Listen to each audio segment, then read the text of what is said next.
Yo, yo, yo, yo, are we on? Can y'all hear me?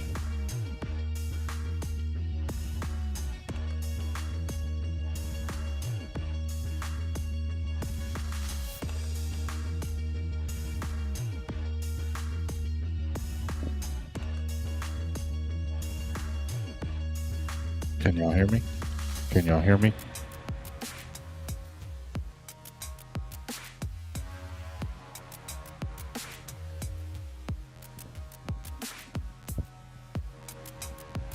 There we go. Let's jump in here. Let's get it, man. What up? What up? What up? What up? Get in here, man. Let's talk some football. Get on in here. There we go. There we go. Let's get it, man. Let's get in here, man. What's up, everybody? Y'all coming in crazy. I'm doing good today, Lauren. What's good? What's good? Everybody might not be able to say everybody's name. Derek, Keyshawn, Lorna, C, Jacob, Jamie, Derek, Sam, Jeremy, Timothy, T Smooth, Sam R. Come on in here, man. Y'all know what it is. Yeah, we got our backs blowed out. But it's all good. No big deal. Let's get them likes up though, for real too. Let's get them likes up on the YouTube. Let's get those likes up on Facebook. Share this if you want. Let's have. I mean, we ain't gonna talk too long. We're just gonna talk about what happened yesterday. But come on in here. What's up, James Davis? What's up, Jay Lombardi? Yeah, we're gonna bounce back. I ain't even tripping. Like, I'm really not tripping over this loss.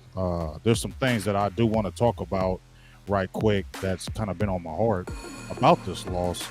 But I'm not really like not jumping off the bridge like the season's over. I'm not doing nothing like that. What's good, everybody?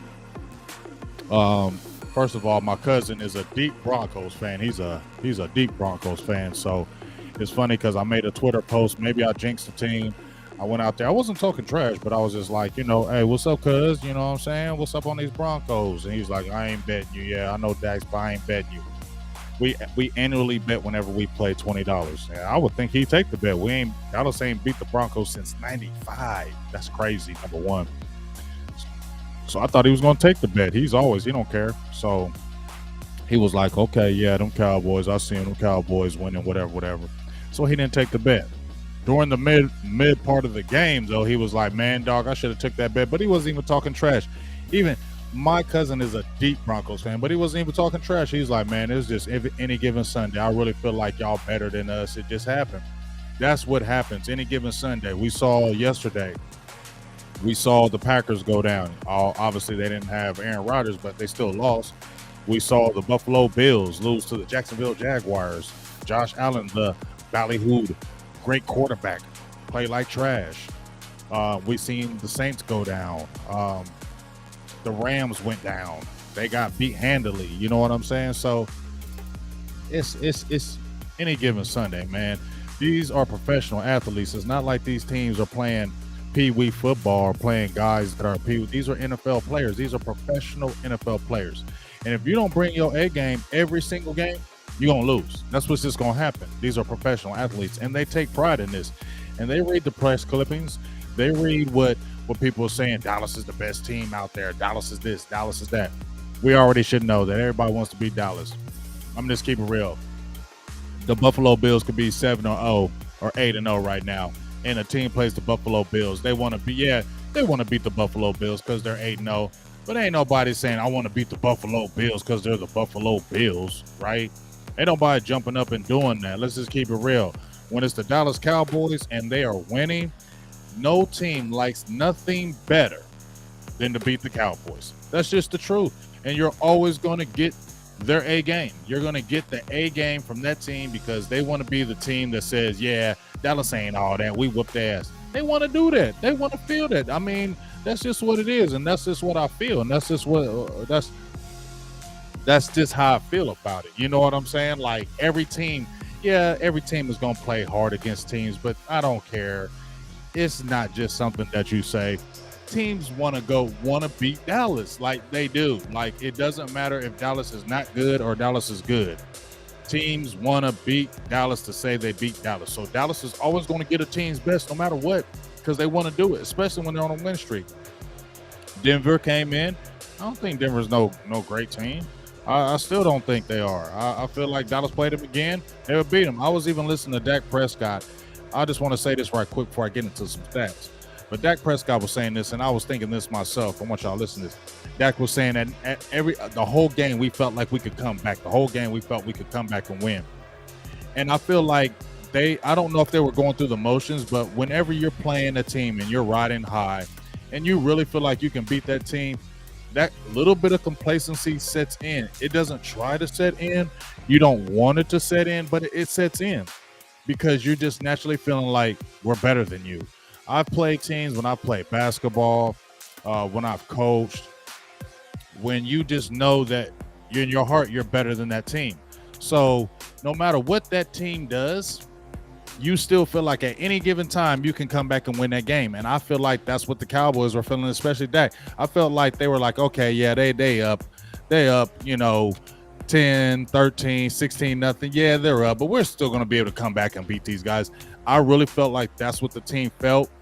And when you feel like that and you're seeing a team that's beating you, you start pressing. And I feel like that's what the Cowboys started doing because they're like, okay, let's hurry up and just score, get right back in this game and take it to them. You start pressing because you're like, we can beat these dudes. So when somebody throws you the ball, you might drop it. You don't drop it all the time, but because you're pressing and you want to hurry up and get on that scoreboard because you know you in your heart you feel like you can beat this team, you start doing things that you normally wouldn't do because you know you want to hurry up and score. You want to hurry up and get back in this game because you know you can beat this team. And I feel like that's what happened.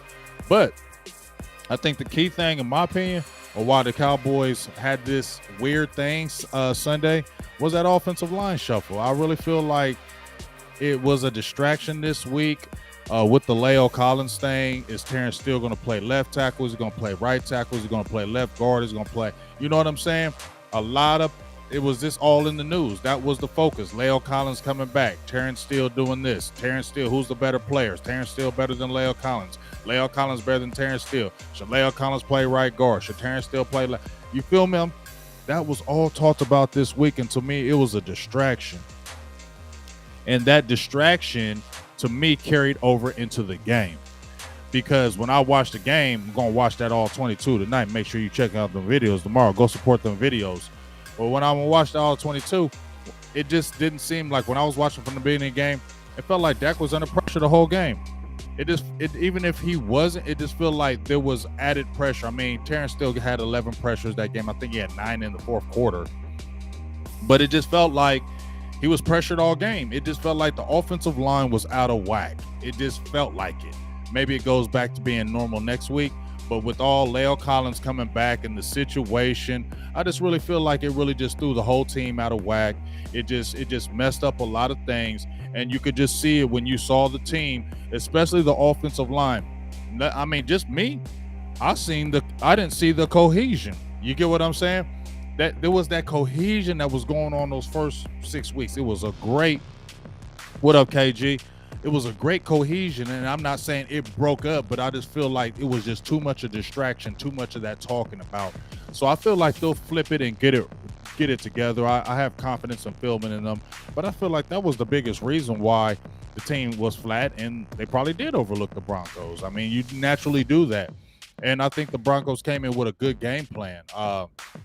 They weren't going to be scared of Trevin Diggs. I said that before. I go with my Marcus Peters comp. I'm going to go with it. I don't care what anybody else says. That's my comp, Marcus Peters.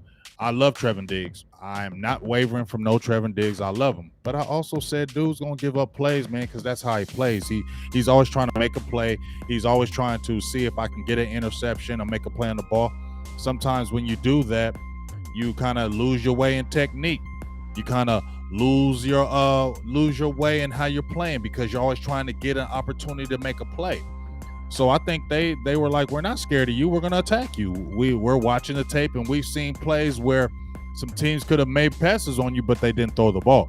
These guys are getting paid to find out weaknesses and exploit weaknesses. So I feel like they were looking at certain things on this defense. Once again, I did mention the last 3 games, Cowboys have given up their teams are averaging 137 yards in the last 3 games in these last 3 games. New England, we've seen Damian Harris. He ran for 101. The Vikings as a whole ran for 100 yards. Dalvin Cook had 18 carries for 78 yards. No 100 yards, but he averaged 4.2 yards a carry. Not terrible. And then in this game, we saw Williams from North Carolina. He was a nice little rookie last year. He ran over 100. And then Gordon, I don't think he's a bum. He ran for like 78, almost 80 yards. So 137 yards given up on the ground, 4.5 yards a carry. That's got to change. Now, also, we said, oh, okay, well, you know what? Wait till Gallimore and Lawrence come back. You definitely need Lawrence come back, because when I watched that Broncos game, it showed me they were attacking those edges. Yes, they were running up the middle. They were gashing up the middle, but they were really attacking those edges. And as good as Randy Gregory is in that pass rushing game, he's an elite pass rusher. Running game, might be a little tough right there. Remember Robert Quinn? Great pass rusher, not so great in the run game. Couldn't really set that edge like we wanted. If you really watched Robert Quinn a few years ago, he was killing it off the edge rushing. But when they ran at him, he struggled. He struggled bad. I'm not saying Randy Gregory does, but the best way to neutralize a pass rusher is run at him, get him tired, and they were double teaming Randy. And also, when you look on that left side, you got Basham and Chauncey Golston. I like Golston, but I also said he's got limited pass rush moves. He's not ready for that outside right now. I think he's better sliding inside. He's hella active. Not hating on no Golston. I like Golston. He's hella active. I think he's going to be a good player with the Cowboys. But right now, he's not that guy on that left side that's going to set that edge. And they were attacking him and Basham. They weren't holding the point of attack. D-Law does that. DeMarcus Lawrence, I don't think he's the elite pass rusher like some of these guys out there. He's a damn good pass rusher. I don't think he's an elite pass rusher, but what I do think he is, he's an elite run defender. And when he's an elite run defender, he sets that edge. And that's where those Broncos were killing the Cowboys, were on that edge. And they were attacking Golston and Basham, and they were attacking Gregory. They were double teaming those guys. They were putting that pressure on them, and that's how you neutralize a pass rusher. You run at them. Remember when we talked about the Vikings, I made a video, how you stop those pass rushers is you run at them. You keep running at them and you wear them down. And the Broncos, they came with a good game plan. I think they did that.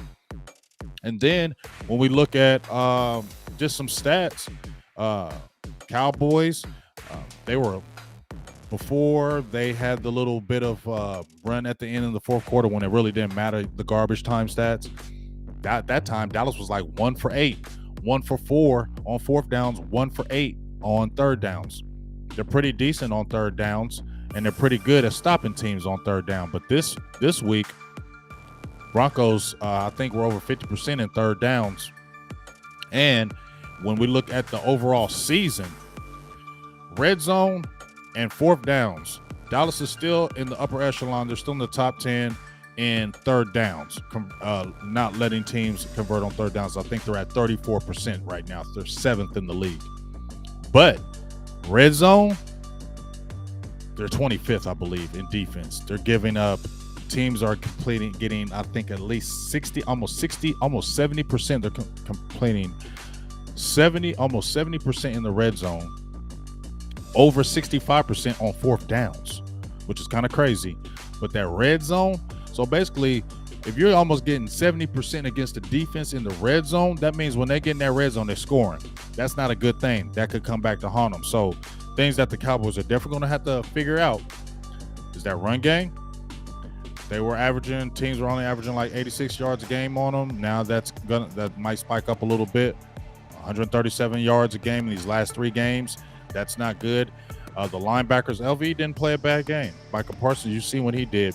But they're going to have to figure out how to control that middle. I know Brent Urban is out. That was a key.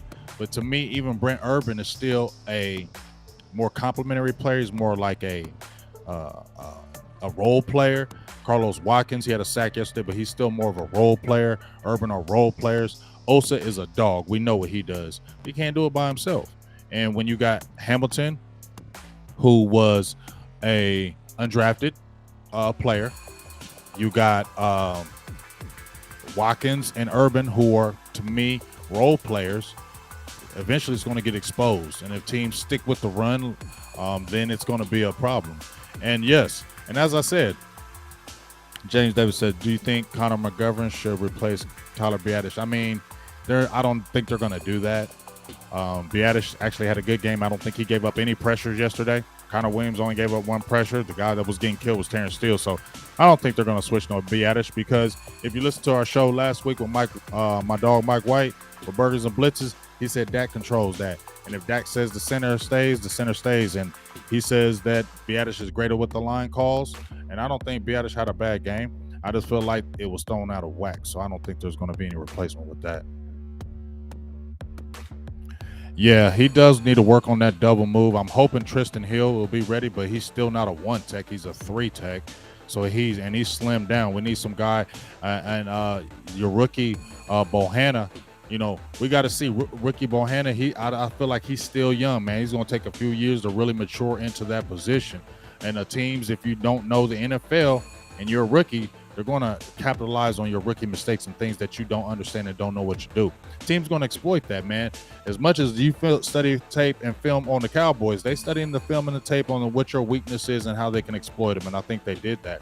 They stuck with the run. We know what Bridgewater is. He's not a guy that's going to kill you deep. He's going to throw him short, and he's going to be that efficient quarterback, just hitting you. He's a very efficient quarterback. I think he was like 19 or 25, efficient what Teddy Bridgewater does.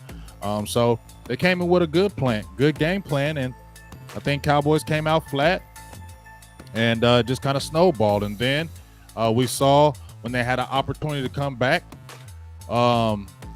In that punt, we all saw that punt. I didn't really pay attention to that rule, but I just felt like once you blocked the punt and they got the ball back, the game was over. You just don't get those balls that don't bounce to you that way, and then you come back and win the game. So I just feel like it was just one of those games where, you know what, you just got your head beat in that game. That's just what happened. Your head got beat in, and you're going to have to just regroup, because now you don't ever want to take a loss, right? You don't ever want to say, it's cool to get a loss, but it could keep you focused. The good thing about this, as I said before, is it was an AFC game. It wasn't an NFC game. That was a good thing. It wasn't an NFC game, so Cowboys are still up. They've only lost one NFC game, so that's still good. They've only lost one NFC game, so that's good. They didn't take any division losses. That's still great. They play Atlanta this week, who they definitely can't overlook. That's an NFC game, so that's a critical game. Must be Atlanta. So AFC game, it was a loss, but it didn't hurt in the NFC, and that's the bigger picture. That's the biggest picture. So Atlanta, if you say, yo, beat Denver the next week and then you lost Atlanta, I've been probably a little more perturbed, because Atlanta's an NFC team, and those things come back to haunt you later on. So Atlanta ain't going to go quietly either. It's going to be in Atlanta, I believe. They ain't going to go quietly. Once again, it's the Cowboys. They're going to play their best. So they're going to go all hard. They're going to go hard. So they definitely can't overlook, but I don't feel like they are. I feel like this was a loss that kind of got them back together to say, hey, any given Sunday, man, we can't take any plays off, can't take any games off, can't take any minutes off, can't take a snap off, because everybody's going to give us their best, especially with the Cowboys. Everybody talk about the Cowboys could be a Super Bowl team now. You don't think every time team's going to give us their best? They definitely are. That's just what's going to happen. Yes, what's up, Jim Laws, my dog? Hit that like button, man. Share it around the world. Let's do that. But like I said, I'm not really worried. 6-2, it's an anomaly. You don't have a stranglehold on the division, but you're clearly the best team in the division. That's the thing you want to win first. So you're 2-0 on your division. That's the biggest thing. Sweep that division, beat up that division, and then figure those things out as you go. But they're definitely going to have to figure out that run defense going forward, because, I was listening to my dog, J Tuck. Shout out to you. He did say, and I kind of agree, we got away with Saquon Barkley getting hurt. I was worried about Saquon Barkley. He's a big threat. We lucked out with not having Christian McCaffrey playing that game. We lucked out. Dalvin Cook, very good running back. Dallas really shut that down, but not really. But we got lucky with those two running backs being out. So now you're starting to see some chinks in the armor. I'll definitely love to see Urban get back, but I want to see how they're going to do going forward with those, how they're really going to improve this run defense, what Dan Quinn is going to do as far as getting in the lab and really making those things cook. But As I said, the defense was never dominating.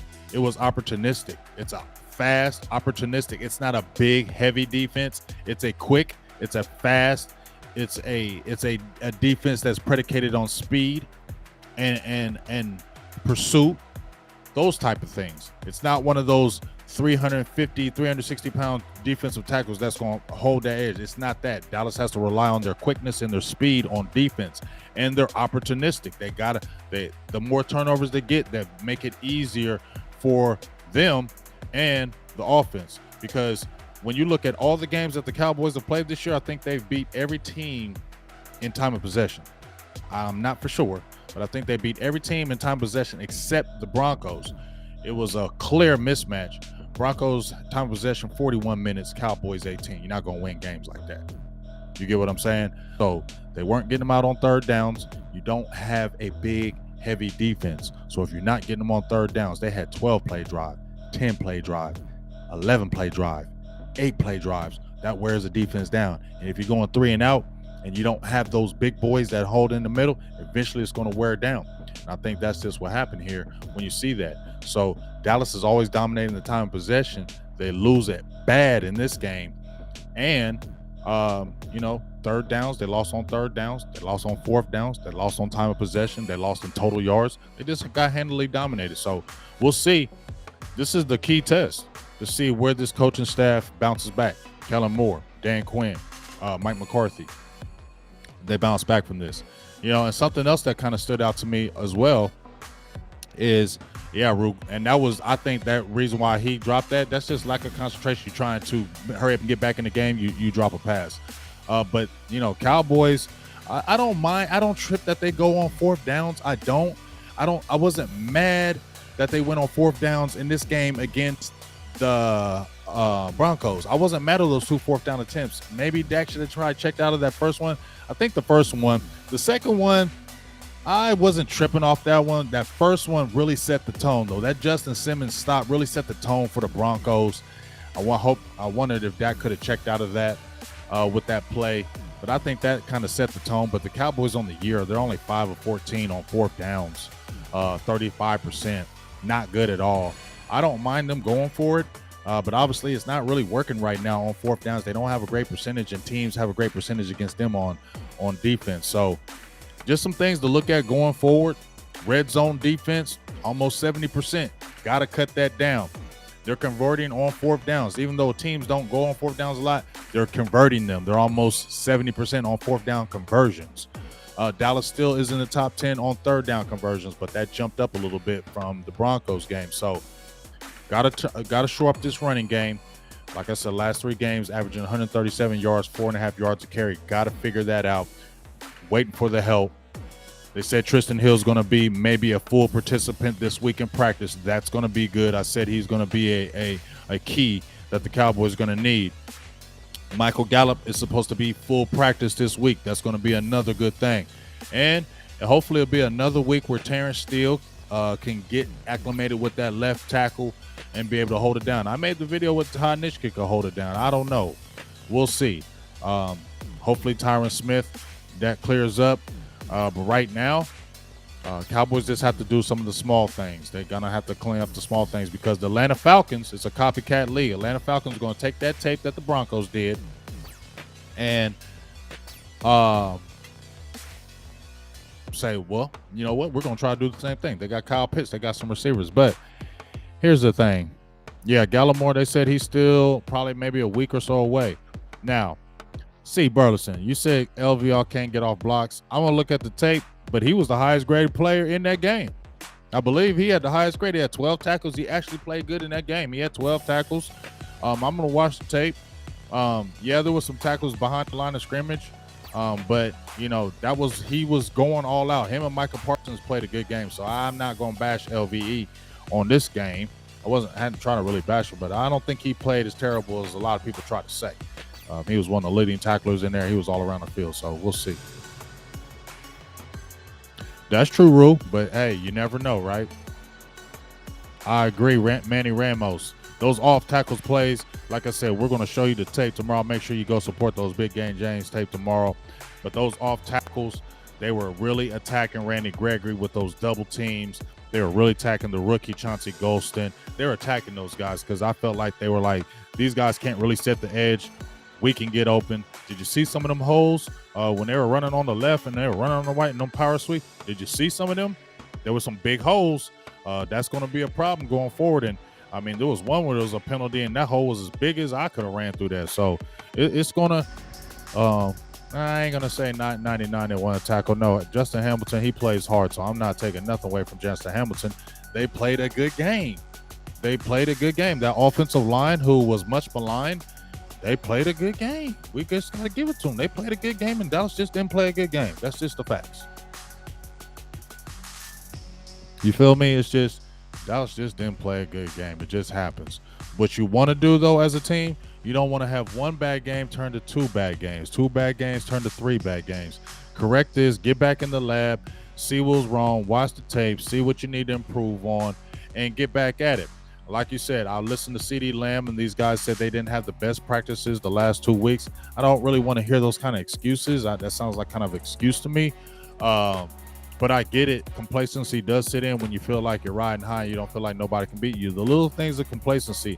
It's the little things. See, when you're 6-1 or 7-1, 7-2, whatever, it's still got to be the little things that you're doing at practice during the week. It's got to be those little things. It can't be, oh, well, we laughing and joking in practice all the time because we 6-1. We the top team. I'm not saying they're doing this because I'm not there, but I just know I played on winning teams. I coached on winning teams, and sometimes you get there and you're undefeated. You go to practice and you feel like ain't nobody beat us, and you laughing and joking. No, that's when it happens. That's when you that complacency, when we feel like we're the best. Those little things of the court, the little meticulous things. You don't cut the corners. Now maybe you feel like you're a little too good, and maybe you cut the corners a little bit in practice. Those are the little things that happen. Then they carry over in the game. That could have been the affection right there. I think that could have been an affection. Yeah, I'm gonna check. I'm not gonna say that. I'm gonna have to check, but I don't feel like Hamilton's a guy that gives up. But I'm not gonna say he didn't. So that's just my personal opinion. But definitely gonna check the tape. Yeah, like I said, mental mistakes, and also say Cowboys are one of the highest. They were third in the league. I made this post. Third in the league in penalties. They had 5 penalties yesterday. But they're third in the league in penalties. These penalties and the inopportune times have come back and haunt the Cowboys. I know we say Roger Goodell and some of the penalties were like, really, but at the end of the day, it is what it is. They got to clean up those penalties. You can't be the third highest penalized team in the league and don't feel like that's going to come back and hurt you. You got to clean up those penalties. You got to take care of those things. You had 5 last night, so. It's the little tiny things. I don't feel like it's something that, this is major. It's just some things you got to clean up and get it together and make sure you're sound this week against Atlanta, because Atlanta's going to bring it. So we'll see. Yes, Dak was definitely rusty, and he even admitted the whole team was rusty. And it is what it is. You know what I mean? But let me see what y'all got to say right here. Yeah, you're right. I feel you, Les. But that's always going to happen with the Cowboys. Y'all feel me? Like, that's always going to happen. Jay Lombardi, you're right. The secondary does need to be better, but it was already rated not great rating. It was like 27-28 the league in pass defense, giving up 278 yards a game. So it wasn't like teams wouldn't be able to pass on Dallas. You can throw the ball on the Cowboys. The reason why this Cowboys defense has played great is because it's been opportunistic. It's been +5, +7, pretty much the whole year in turnovers. You've been getting teams off on third downs.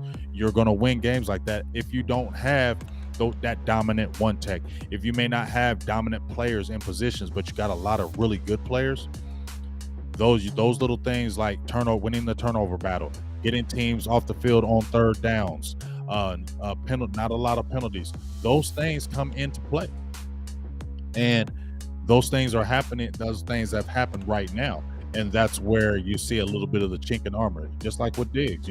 As I said before, last 3 games, Teams have targeted him 14 times, 10 completions, 71% against them. He's given up 3 touchdowns, 5 penalties in that 3-game span.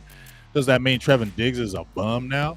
No. Just means that, guess what? Teams ain't scared to target him. The week before that, the 3 weeks before that, he was targeted 11 times. So it's not like teams are scared to throw at Diggs. They feel like they can get at him. They feel like they can get passes on him, and they're going to continue to attack him. He's a hell of a playmaker. Diggs is a hell of a player.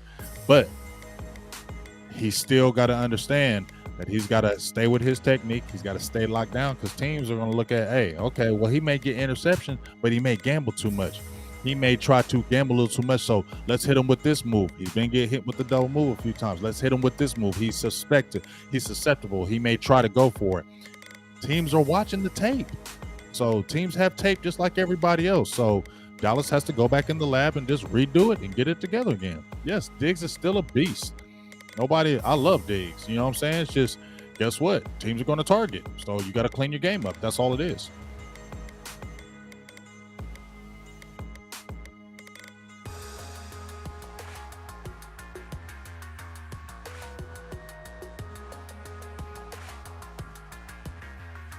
So, yeah, Broncos, they're not a good team. Vic Fangio, great defensive coordinator. I don't feel like he's going to be the Broncos coach for the next 5 years. I don't feel that way. I think he's a very good defensive coordinator, and he's one of those guys that kind of like a Dan Quinn. Might win some games here and there, but he ain't going to be that coach, I don't feel, for the next 3, 4, 5 years with just winning games. You know what I'm saying? I don't see that. So, I just feel like it was just one of those games, y'all. No big deal.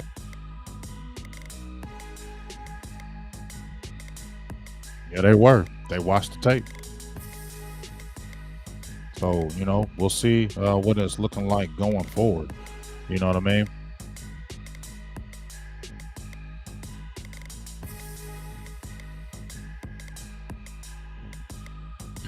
Yeah, as I said, Diggs is the Marcus Peters comp. He's going to make plays. He's going to get some plays on him. You're just going to have to live with him because that's the player he is.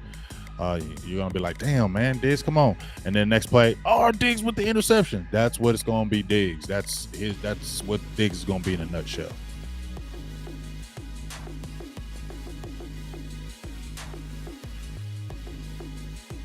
Yeah, Leal needs to, that was his first week back. After like 5 games, so we can't expect him to be like world beater. So I just hope trust Philbin and that they'll figure it out and they'll put the people in the right positions and you trust those guys to do the right thing. So we'll just have to kind of monitor and see how it does going forward with this offensive line because that's going to be, that's going to be the critical piece to me going forward.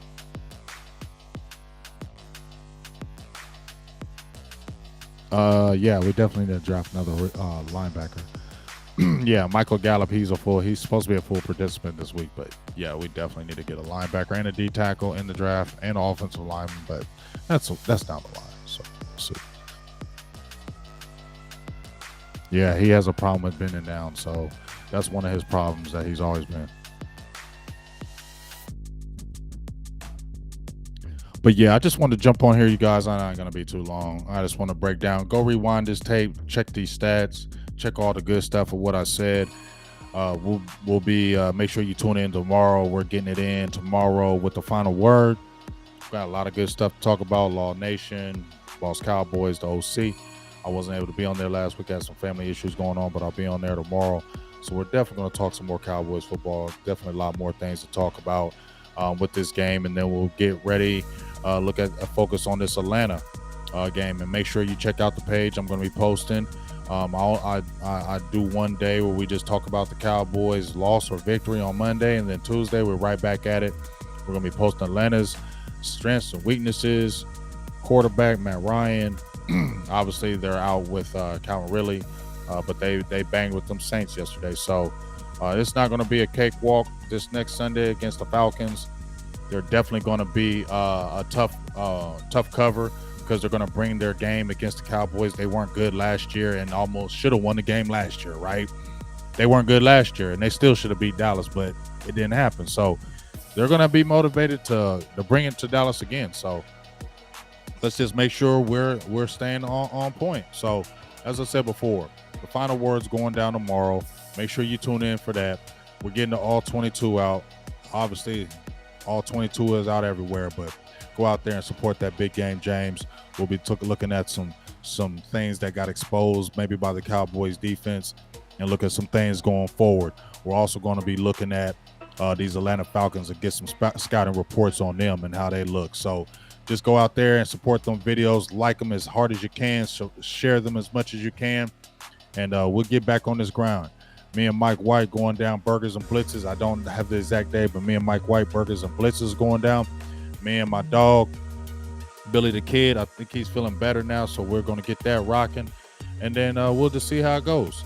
But y'all just make sure y'all tune in, my members, all that good stuff. We're going to get some more games popping for my members. We'll have another members meeting next week. I got a thing to talk to y'all about. I got some real good news. I finally got somebody who can really rock my y'all. I know I've been talking about it for year and a half to get my gear together as far as my merchandise gear. Well, I finally have a person who I actually really trust, who's really gonna do this the way I actually want it. I got some really good ideas, but I ain't been able to find the people I want. I don't trust everybody, and I'm not gonna just deal with anybody or go through anybody. So I finally have somebody I feel like who's official. So just be looking for that in the coming weeks, and go support that as much as you can. So I'm out of here. Big game, James. You know how we do. Go back and rewind the tape. Go back and share the tape. Make sure you like. Subscribe. Go ahead and follow me on Big Game James on my Facebook. Go ahead and hit me with a follow over there. We're almost at 20K. We're at almost at 12K on the YouTube. Go out there and become a subscriber. Become a member as low as $1.99. And let's keep on grinding and make this thing happen, man. You feel me? But yeah, definitely go out there when I get this merchandise popping. Go support it, because I really think you're going to like it. The person that's going to do it for me is going to put a lot of work into it. And like I said before, I know I've been saying it for a year, but I just couldn't find the right people. And it's, I'm paying out my pocket. I'm doing this stuff on my own. So I got to find out the right people for the right thing. So I finally got somebody. We're working on the design yesterday, and it's going to take a little bit. But please, when this merchandise drops, go support it. I ain't going to come with nothing weak and no garbage stuff. It's going to be official. So go out there and support it, man, and let's continue to rock this Cowboys thing. And like I said, we 6-2. It ain't no big deal. You in first, got a nice substantial lead in that NFC East. Now you got to come in and beat these Falcons. That's a big NFC game. This is a big game, NFC game. You can go 7-2. You can have that another NFC win, and that's the big thing that you're going to need going in this stretch run. So you know how we do. Big Game James. Check us out. Final word tomorrow, man. We'll be talking to you tomorrow.